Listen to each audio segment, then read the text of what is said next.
Welcome to 440 Gallery Artist Talk. I'm Catherine Orrok, filling in for Karen, who is going to be on the other side of the questions today.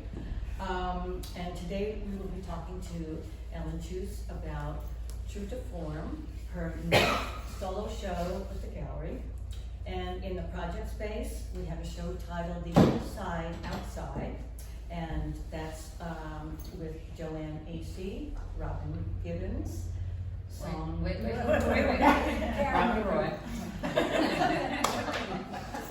Well done. You can edit. Karen Gibbons, Jo-Ann Acey, Sohn Plenefisch, and Robin Roi. Great. Sohn is a new member showing for the first time here at the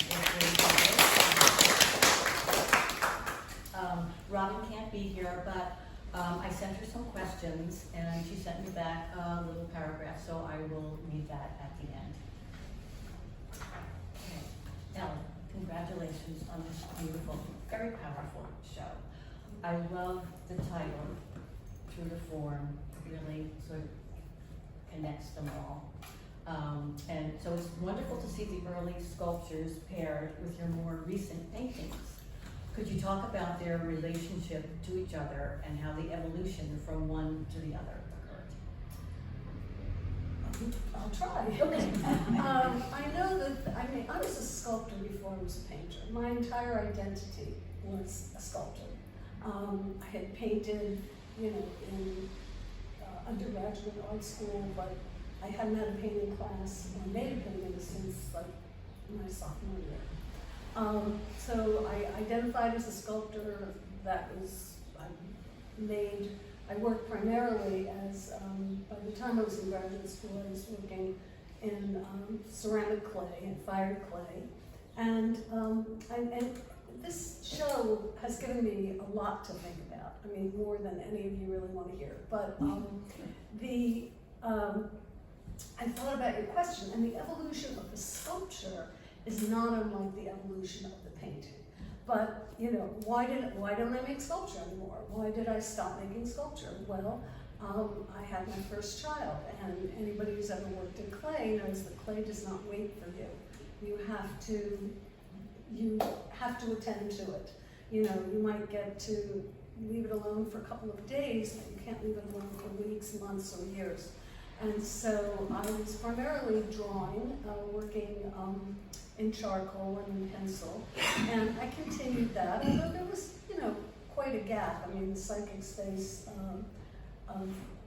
there's not a lot of extra when you're a new parent. So I kind of continued with that, and then charcoal moved into pastel, and pastel eventually took me to paint. Now I feel like I'm not being very articulate here. I think there's a very lyrical aspect to my sculpture, and then there's a much more kind of miniature monumental aspect to my sculpture.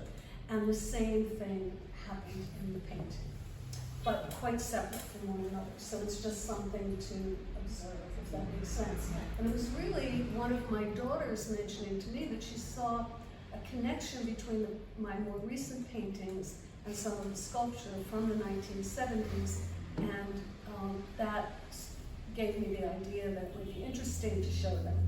And then I was invited to show paintings in a show about Brancusi's legacy. And I thought, oh, okay, that's a sign from the universe that other people are seeing this too, and so let me do that. So I don't know if I answered the question. Yes, no, I think that, well, you can see the forms, the connection is very strong. Yeah. And that leads me to my next question, which is, they have such a potent presence, your forms. They are abstract, but feel somehow familiar. And so you kind of answered that in your first answer, the genesis of the forms. But they also it goes, I think, further than that. So I've always worked from nature, from forms in nature, a lot of botanical forms, leaves, pods, trees. I did a lot of, drawings of trees, tree trunks, also a lot of landscape in terms of, incredible rock formations. When my father moved from Philadelphia to California, he went to La Jolla, and I had never been. I'd never really seen a seascape like that, which is like these voluptuous rock forms. And then I did a series of drawings of those, so that then those lyrical forms, I guess the evolution, I don't know, I haven't researched it, but archetypal forms come from something, so they come from nature, they come from organic forms. And so that's why I think it's so interesting, because there's always, like, you don't know what it is, really, but it seems familiar.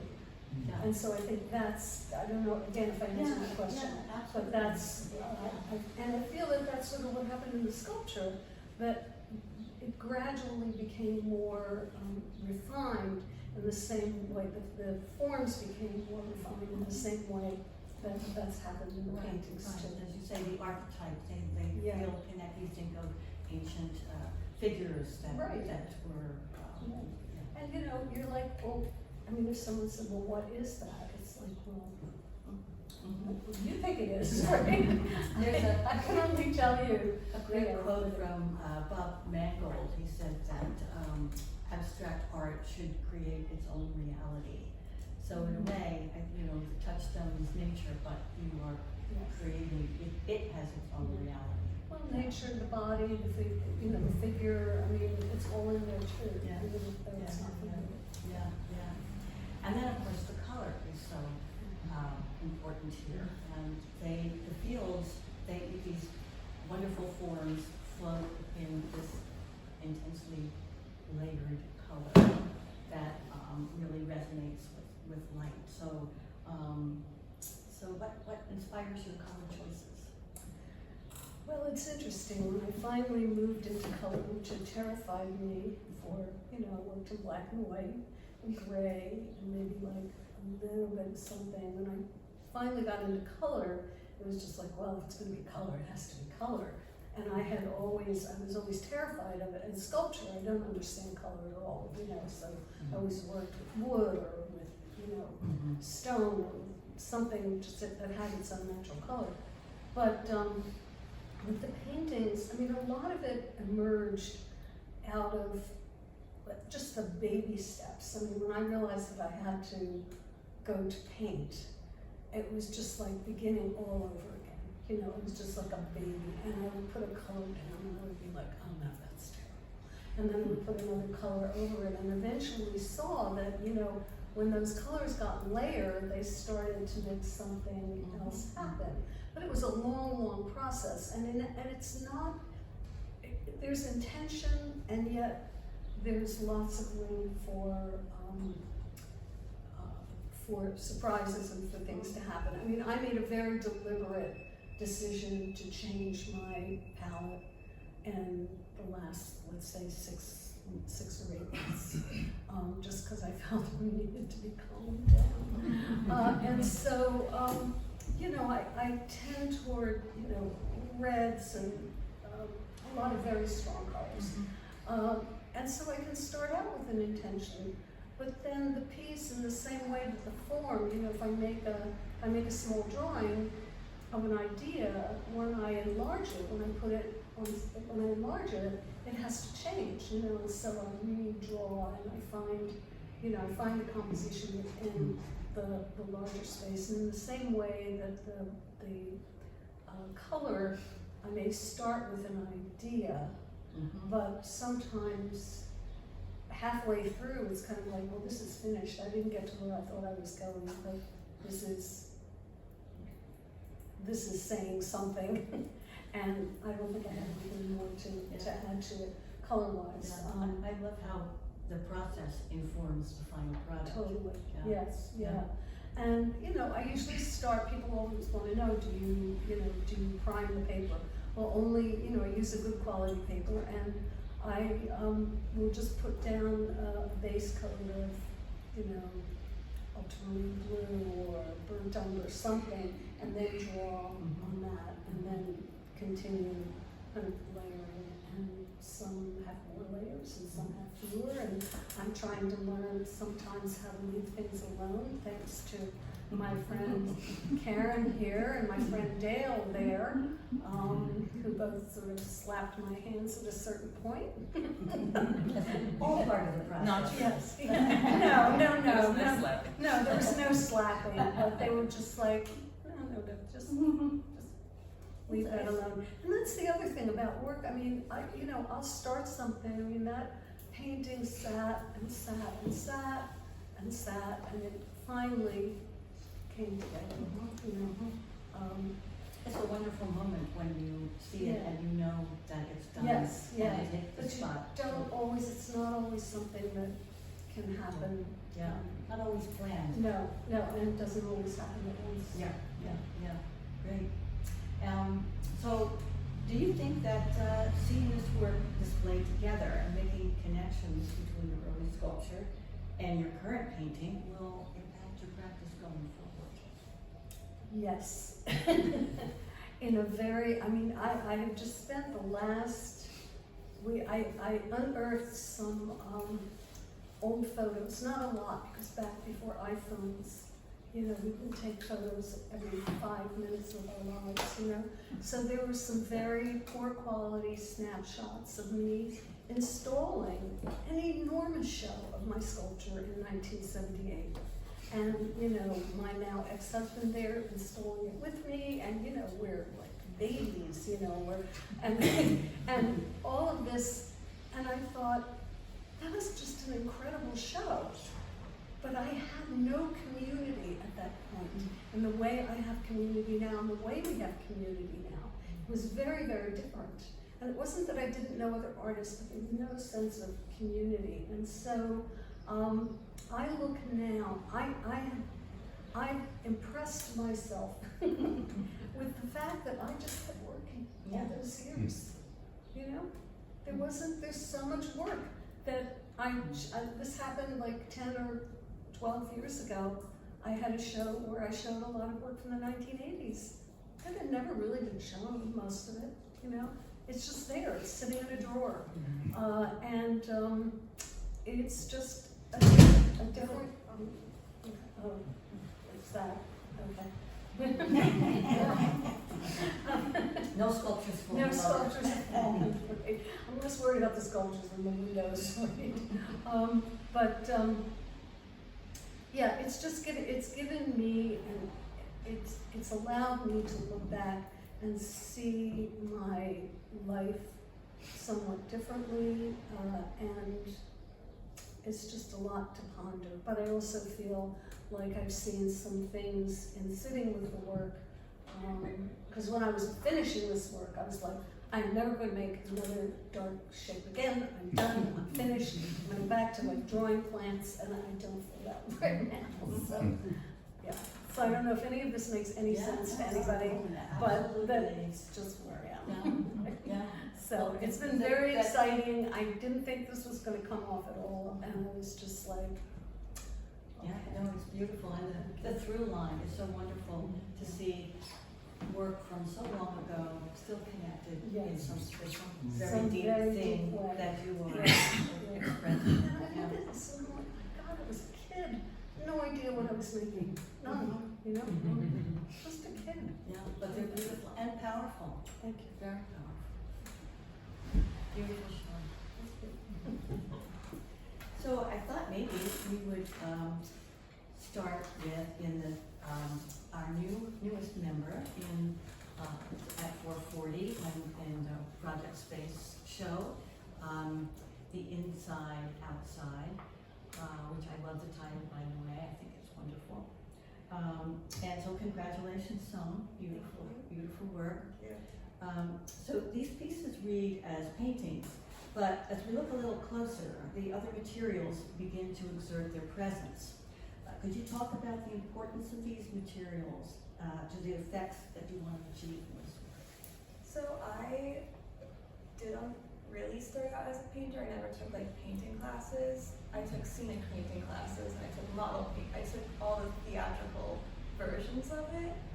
And one of the things that I loved about theater was that you have like a basis of reality, and it's either heightened or subverted from there. And one of the ways that you do that is with layers, and be it in theater, the layers might be sound, lights, you know, costume set, and then it was kind of trying to distill that into a painting, because painting was what I started enjoying doing, and trying to capture that element of layering things. And I guess what I found was layering different materials. And especially with like things like the crystals, I've always been drawn towards the idea of things that naturally in the world shine.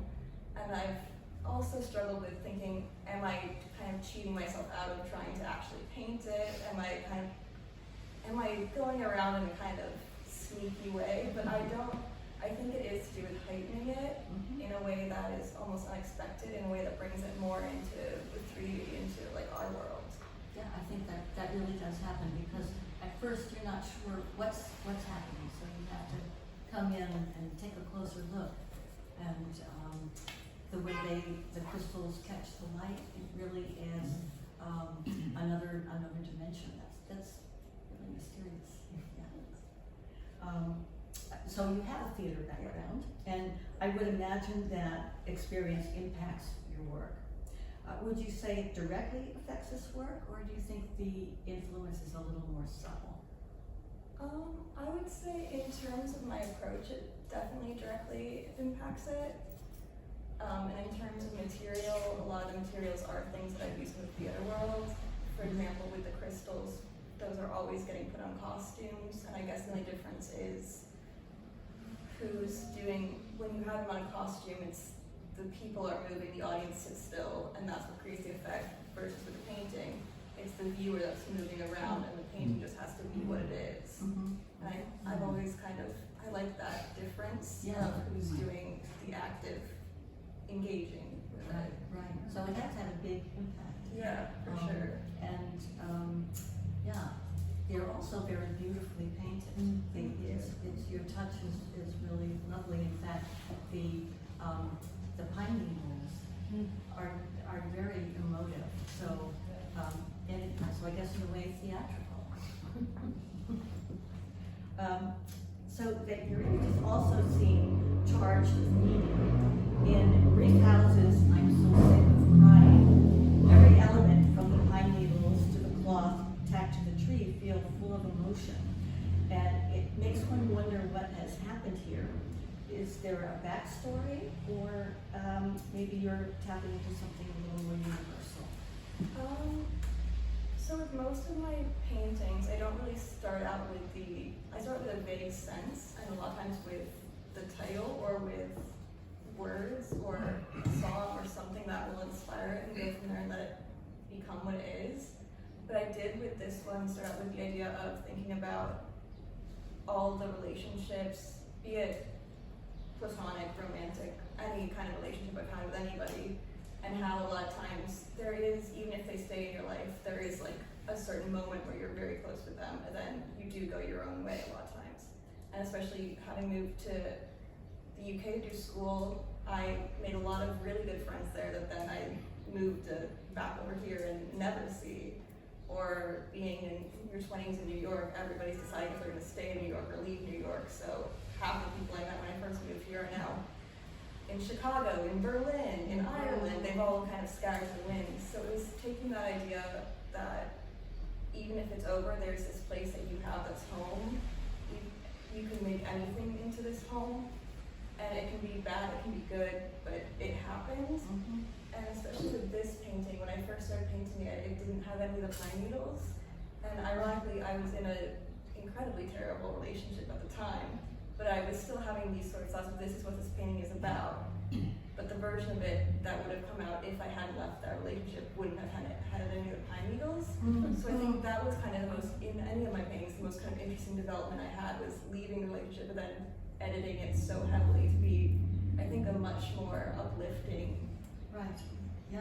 Well, I think you definitely can feel they are very emotive, those pine needles. Very beautiful painting. Thank you.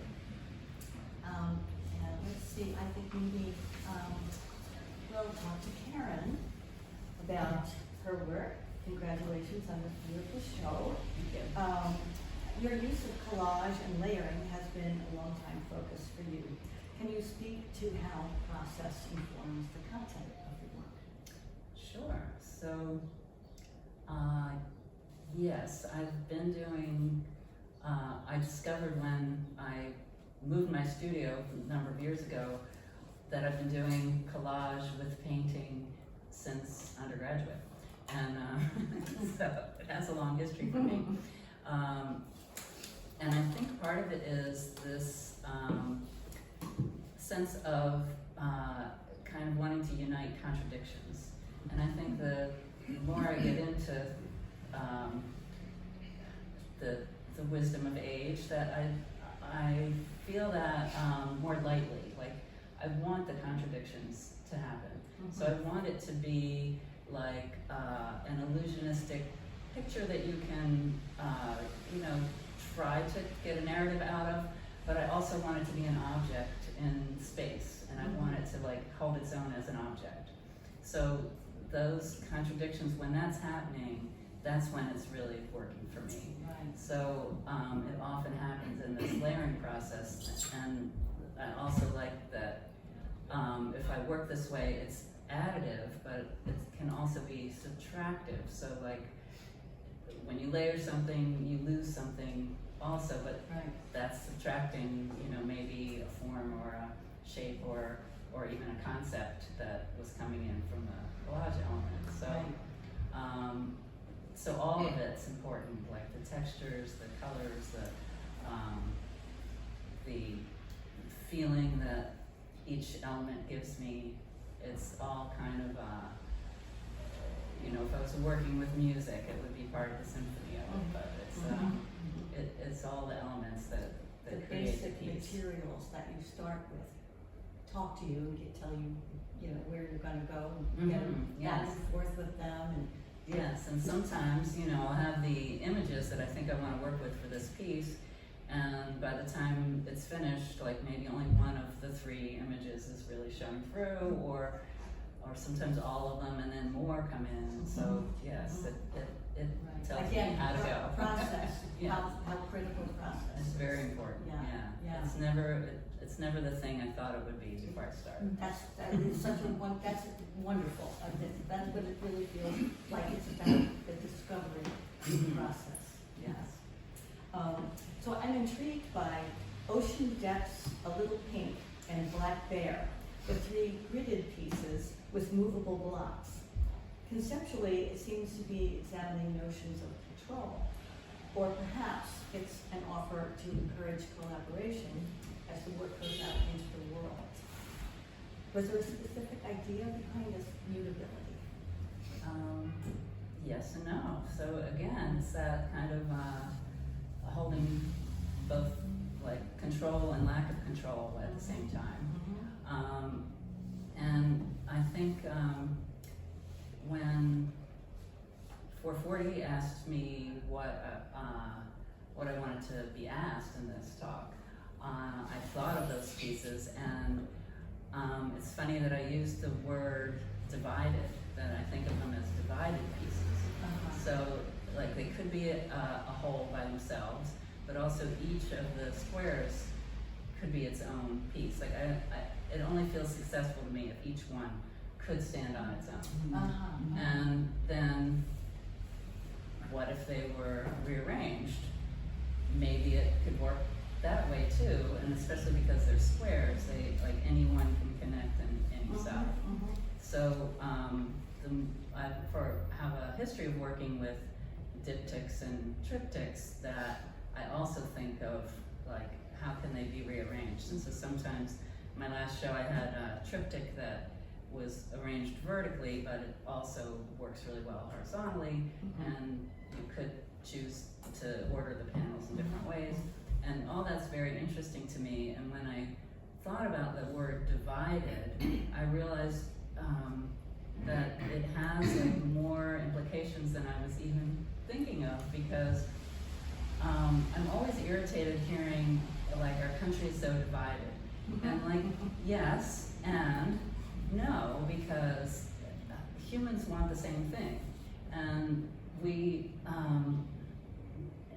and it also goes with like the whole idea of the show here, that you know, are we, and my show that I had recently, that are we divided from nature, or are we intrinsic part of nature? So, like, yes, we're divided, we're all separate, but we're really all one. So what does it look like if we're arranged differently? And so I just like conceptually the idea, like seeing the piece in squares implies the idea that you could move them around. So I decided to try to make it possible to move them around without, you know, like calling your installation person in to move the nails and move the hooks and everything. And so I worked out a way that I could make these pieces so they can be moved around. It doesn't mean that I want viewers to come and screw around with them.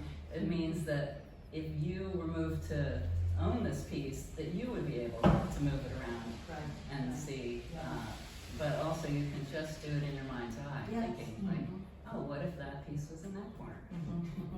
Yeah, it's a very interesting concept, and at the root it's about control, which seems to be Control and lack of control. and lack of control, exactly, which is again process, thinking about Yes, that's an added process. what that, the idea is and how you arrive at it, and the materials are telling you something different. Yeah. Yeah, and conceptual process, And which doesn't always get talked about. Yeah. Well, it really is very thought-provoking. Thanks. Thank you. And then the title of this show, it seems also very apt in relation to your work. And you have said that you're often thinking about the insides and outsides. Would you like to elaborate on that? Sure, yes. So again, it's literal and conceptual. So I like thinking about, you know, what do I choose to keep inside my own private thought process, and what do I choose to express and show, and you know, what am I willing to talk about on the outside, and then that can also parallel the idea of like what is inside, like in our homes, and what is outside in nature, and where are we really at home, and so it's more of the same of like the contradictions, but at the same time, don't we want to look a little deeper with these contradictions? So I've also been interested in like what what's happening inside our bodies and what's happening outside, and how does that reflect vulnerability and or defendedness and everything in between. So. Right. It's an open-ended concept and can be examined from many angles. Yeah. Wonderful. Thank you. And now we'll go to Jo-Ann Acey. Congratulations, Jo-Ann. Beautiful. I love your work. So the space you conjure in this work, or in your work in general, often feels connected to landscape. But these three works have a vertical format, and the content seems like it relates more to architecture than landscape. This series title, Awakenings, also suggests upward motion. So are these works inspired by any particular kind of space? I think that when I started these, and these are 3 years old, I think they're maybe from 2021 and 22. I think I had just come off of my solo show, Urban Stories, which was a show where all the pieces were done in pastel, soft pastel, and they were a reaction to the changing landscape of cities, and Brooklyn in particular. I felt like that I was reacting to the density and the size and the coldness of some of the architecture that was happening in our neighborhoods. So, and I think that in general, I like to work in lots of different materials. Like sometimes I'll be painting, sometimes I'll be drawing, sometimes I combine them both. And with this series, which I have to confess, I changed the title of this series. One of my former students helps me do my website and my MailChimps, my newsletters, And at some point a while back, I said to her, I'm just not comfortable with the title, Inside Outside. That was the title of the series. And so we changed it, we had a long discussion, looked at the word, and I said, I'm going to rename them Awakening.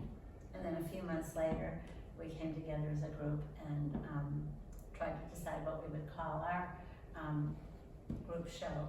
And somebody suggested Inside Outside. I was like, oh my God, all coming back.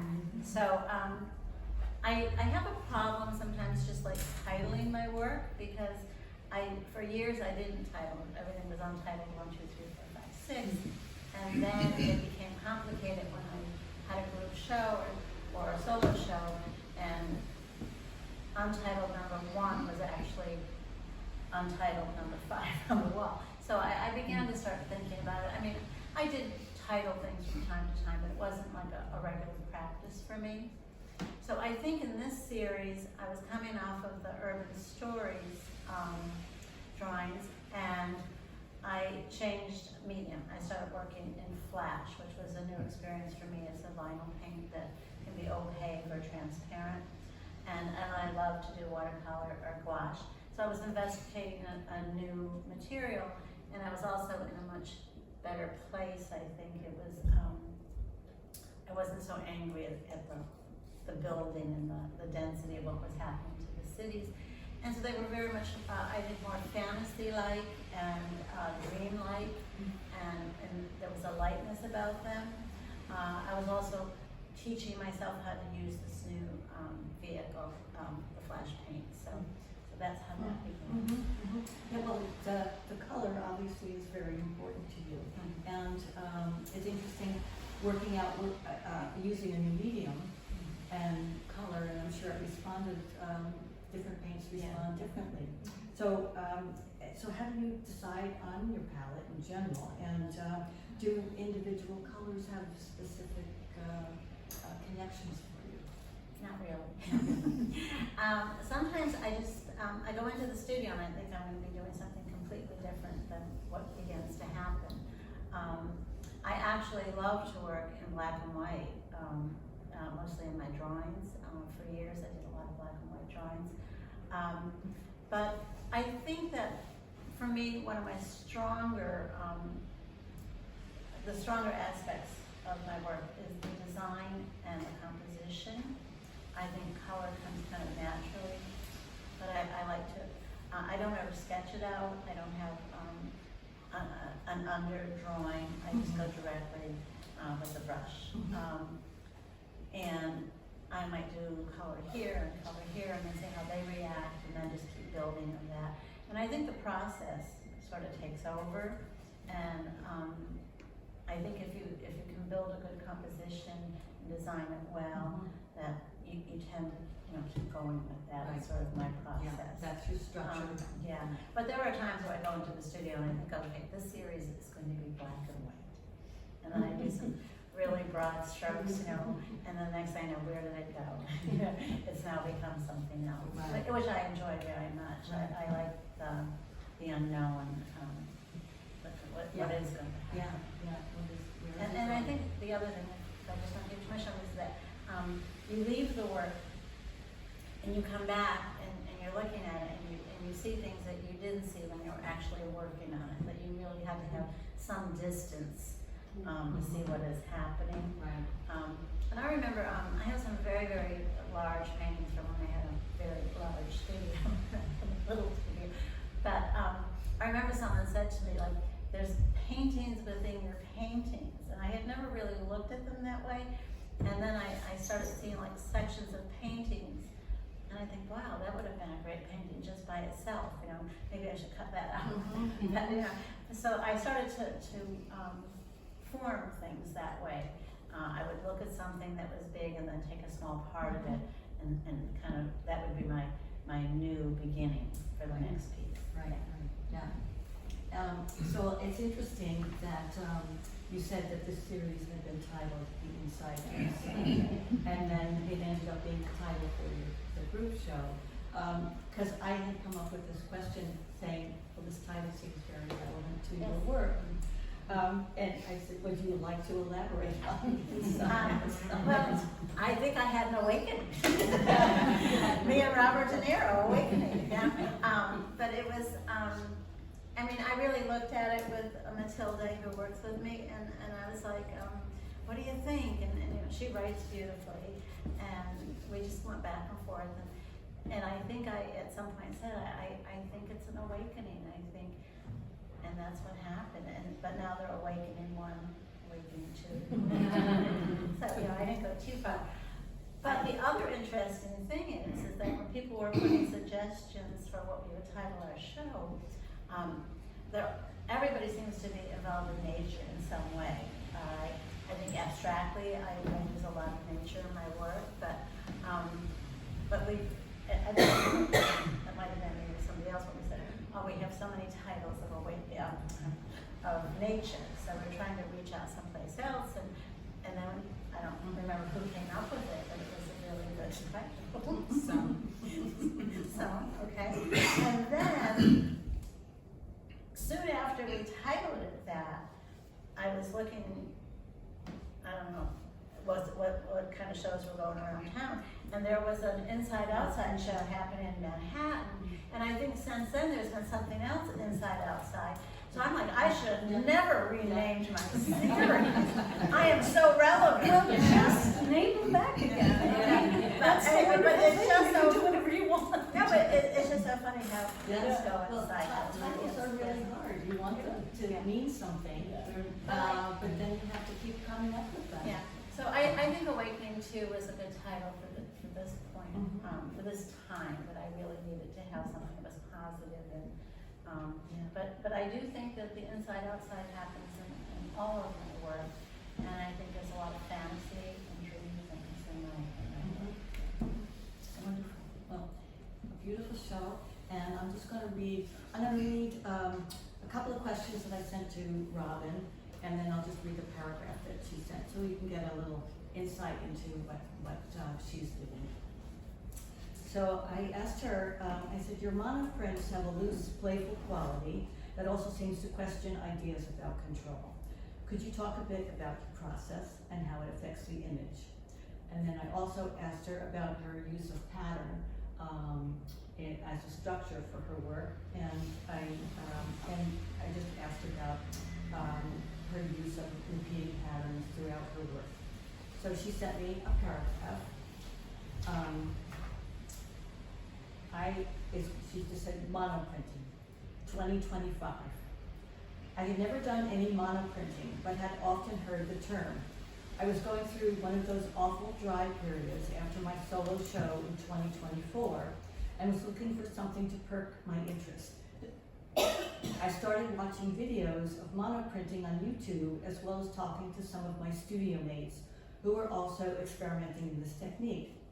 Most of my work is very detailed and tightly put together, so in addition to wanting a way to kick-start my production, I wanted to try something more playful, loose, and experimental.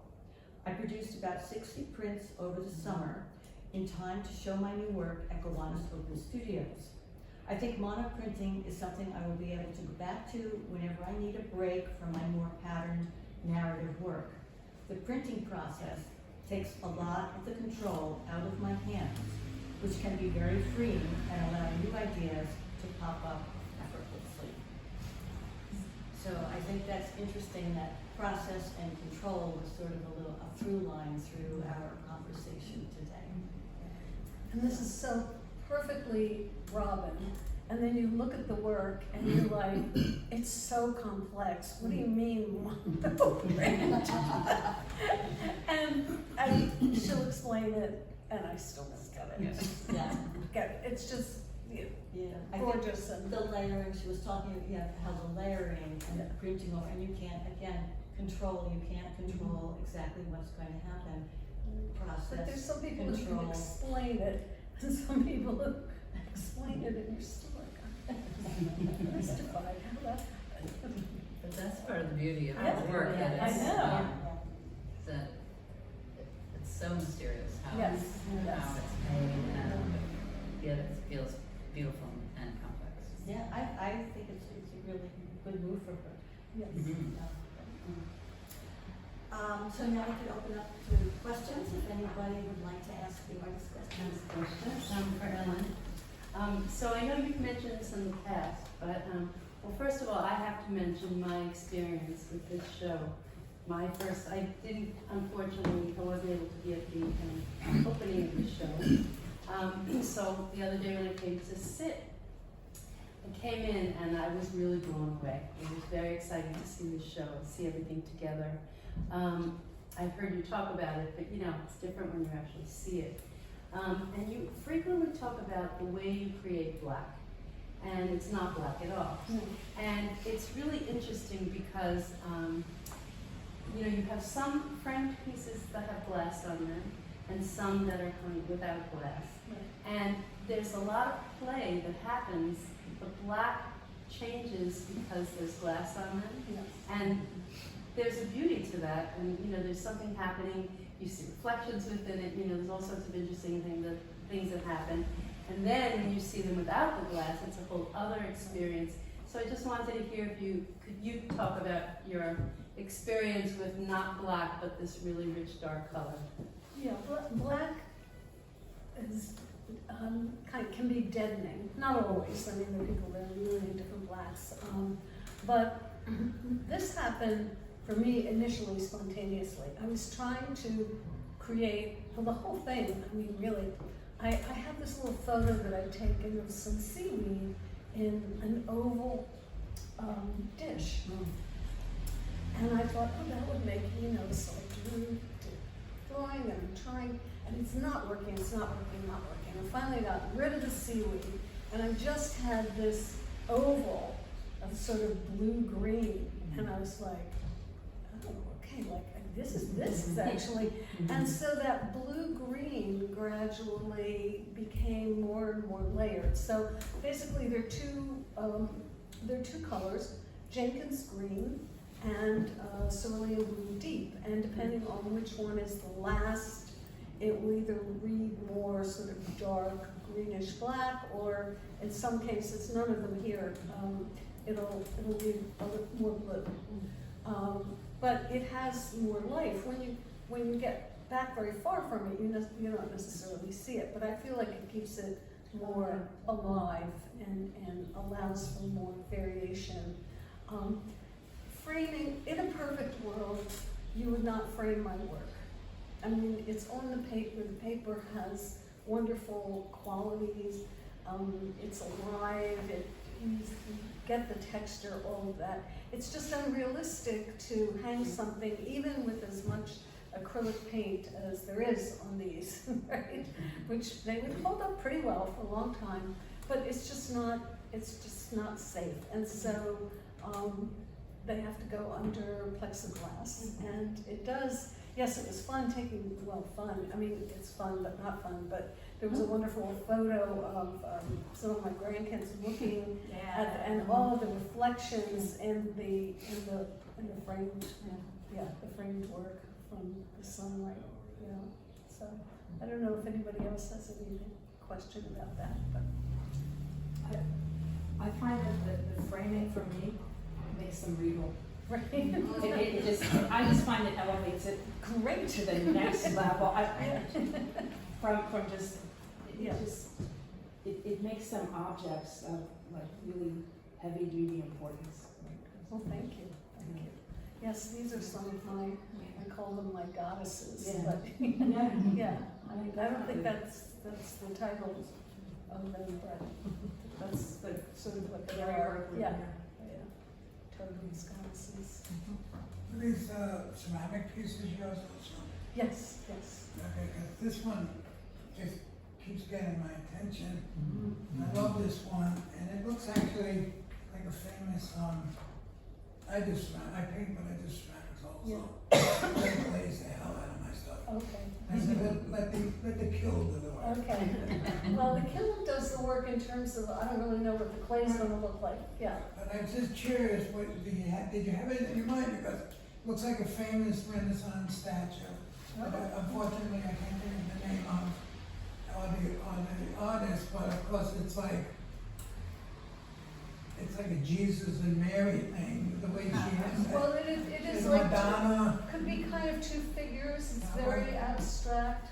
I think I was doing, it was hand building, so, and I probably had something I was rolling, I probably had rolls, the things that I was rolling the clay around to, when I think back, because that's been so long, it's just like, how did I go back? How did I, some things are easier to remember. I mean, you roll out the clay, and some of the more lyrical pieces, you see the little folds that happen automatically, and you just sort of work with that, and suddenly there's magic that happens, and sometimes there's no magic that happens, and you have to wedge the clay again. And You didn't have any specific idea, you just I- went with your impulse. Yes. It was a while back. It was a while back. It was a while back. It was Yeah, almost well, 50 years ago. So it's a long time. And so they and that is two pieces. They kind of nudge into one another. And that's the other thing, the limitations of, I was working in Manhattan, so I rented studio space with potters who had kilns. But these were electric kilns, and I think the largest one, I probably went to the limits of the height I did actually in graduate school and afterwards, I did a lot of building of in pieces of things that came off the wall and had, the ribbon things coming off them. No idea where any of that, who knows, a landfill someplace, I don't know. But I worked very differently, lots of pieces that went together, and that's sort of how I got around that, I think. But there just are, for most of us, if you work in clay also, there are just limitations.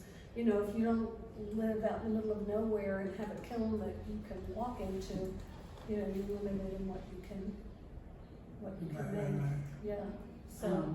Can I make a comment? Because I think Yes. what you're saying speaks to the archetypal nature of the work you're doing in general, that to create that piece that brings up the idea of Madonna and Child, or two figures, or even like an archway, a portal.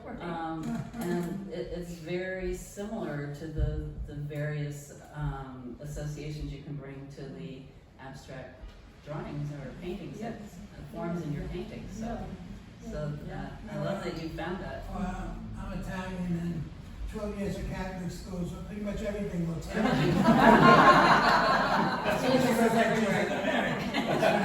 That's good. I know that feeling. I do see Brancusi though. Yeah. Really just, Well, and he was very, abstraction is like, when you've really got, he was much more emphatic about that than I would be. I like a lot of things that are not like my work. But I was looking at that one and I was like, it's such an interesting sculpture, really like maybe 12 feet tall, and I was thinking, that's so boring to make it, it would be just, there's so much labor involved, or you have to get other people to do the labor. to do it. Yeah, it's so fabricated. It's like, I don't know, there is some kind of an ego involved that I don't have. I have plenty of ego, but I don't have that ego. And just, I have to have my hands in it, It's not just about thinking it and getting somebody else to make it. It's about the actual making of it, the touching of it. And I think that's why I like paper so much, because I just get my hands right into it, in the same way that you get your hands into clay. It's funny that you saw like the Madonna and Child. When I was driving by and I glanced over, and to me it was like legs, But I do find that in all of the work that I've seen of yours for the last few years, that there is a very human, organic feel to it. I always feel that there's also a feminine side to it. And I think of these sort of as totems and They these, are. but very real, almost like ritualistic pieces.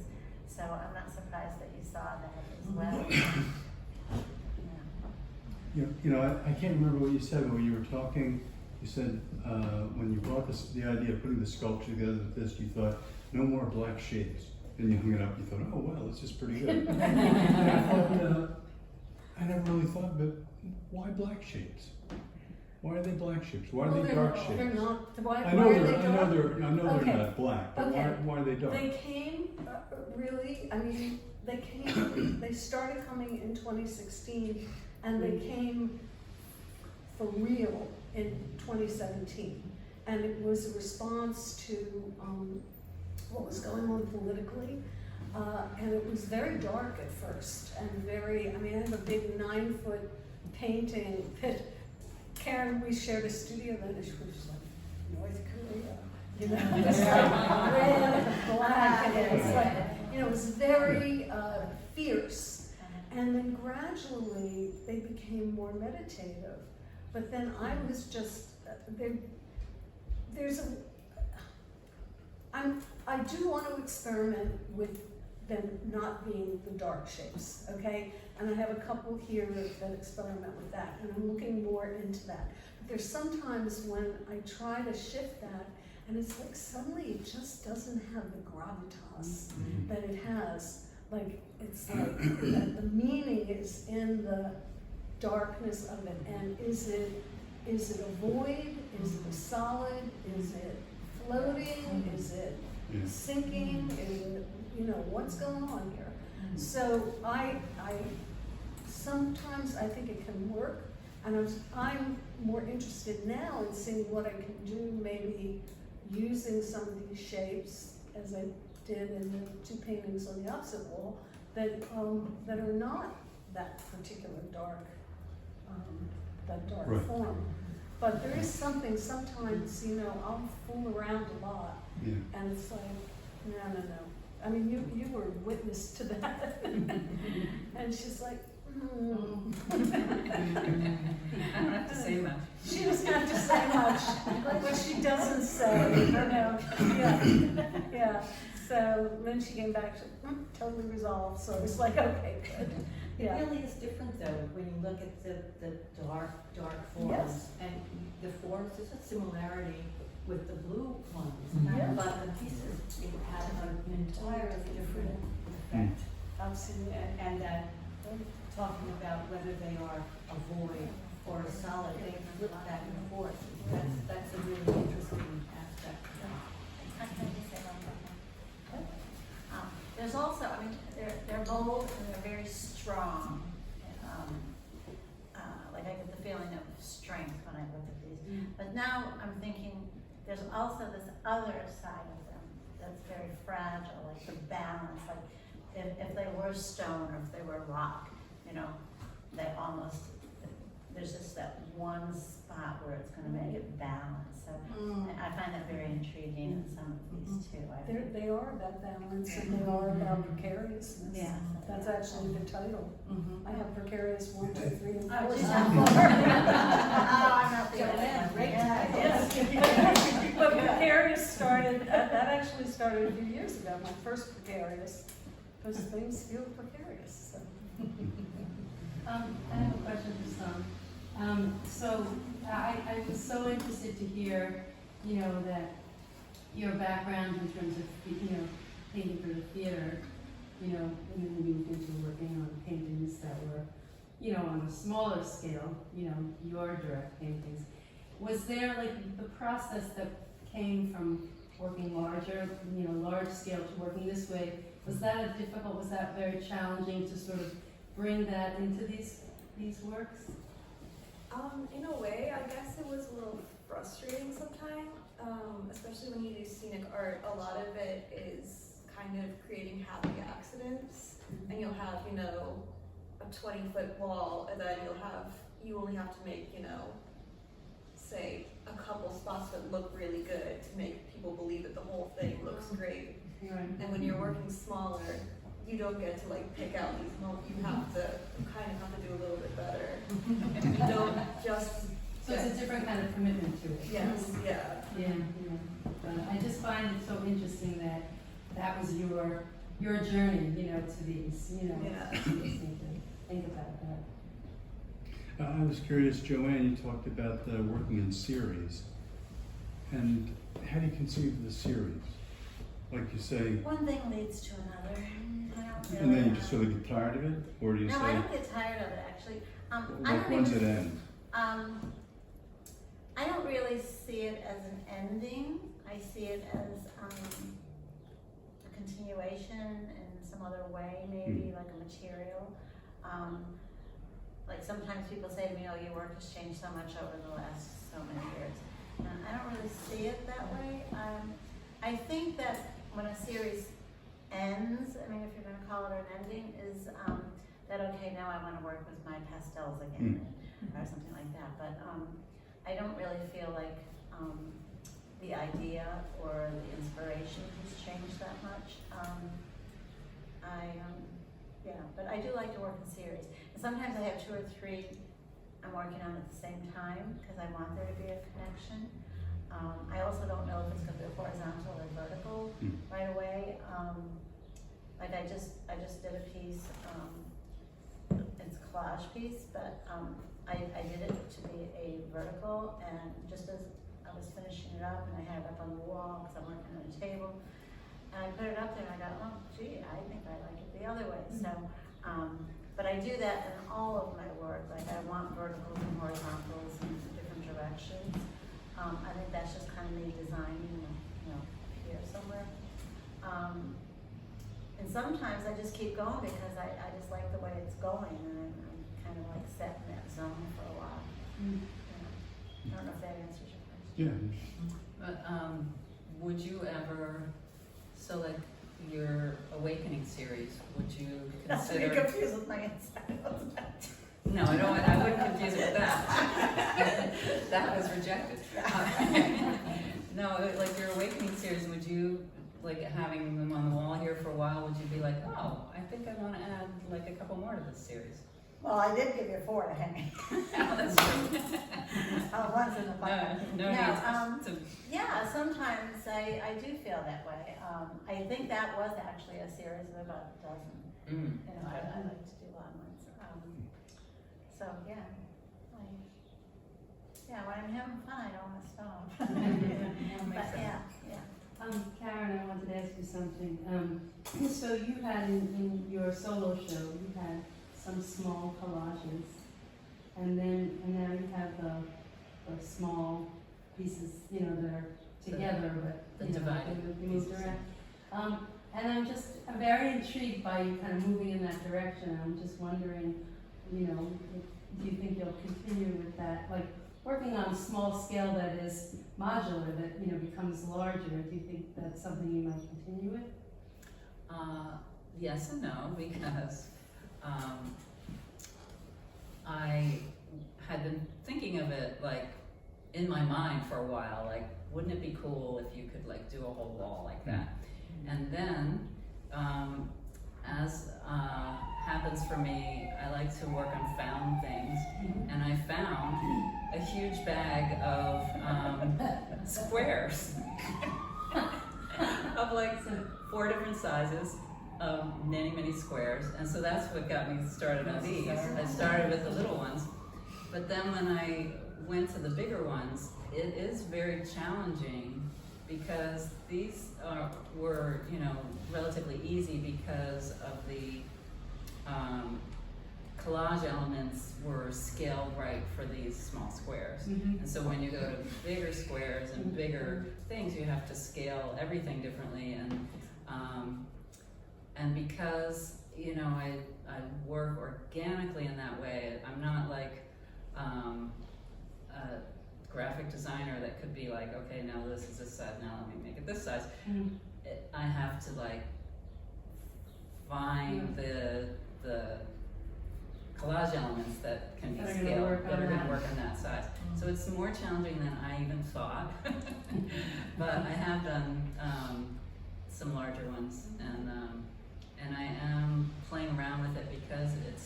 challenging, but then sometimes it's like, okay, this is too challenging. Yeah, it's always that funny balance. Yeah. You want it to be challenging, but not so much that you don't want to work on it. Yeah. Sometimes I walk down the street and I see things like that, oh, Karen was looking for that. I've called her a few times, like, I think we've all done that, right? Would you like this wood palette in my hand? The sad thing is that there's not as much stuff on the streets anymore. You know, when it was more industrial and the stuff you could find on the way to your studio in Gowanus was like, you know, treasure trove. Yes, exactly. So it's a little more difficult to find stuff now. And so, yeah, I did shift my, at that time I was doing sculpture, and so the armatures of my sculpture were things that I found, and that would have like references to real life things that would be part of the concept of the sculpture. And so that's when I went more 2D, I leaned more into the found images. So the images, if I find them on my phone, or if I find them in print media, or if I find them in my collection of collage stuff, like they're still found to me, and that's my found element. But then I sometimes also combine that with my found surface. So the found part gives me the lack of control that, you know, I'm balancing with my, you know, artist's hyper control. I was going to say, with the multiple pieces, do you imagine that they're like telling a story then? Yes and no. What I kind of coined the idea of a near narrative, and so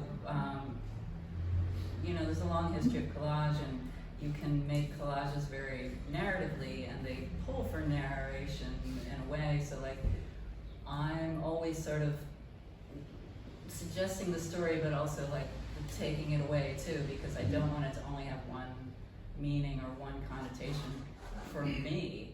And you know, maybe if you look at it, it only has one connotation, but I like to have like the multiple things that are bringing it to a richer whole for me. So yes and no is like my stock answer to that. Inside, outside. So we have any more questions? Okay, and I think maybe we have a couple of announcements, or at least one announcement.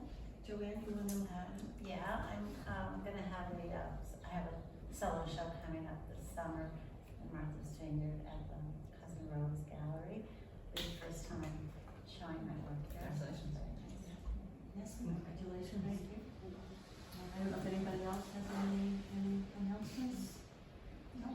We have a closing reception for this show 2 weeks from today, so everybody should bring friends. Excellent. Yes, thank you, thank you, right. Good. Well, thank you everyone for coming. Yeah. And our next show is Sacred Space. Sacred Space, yes, and what's the opening date? I don't know.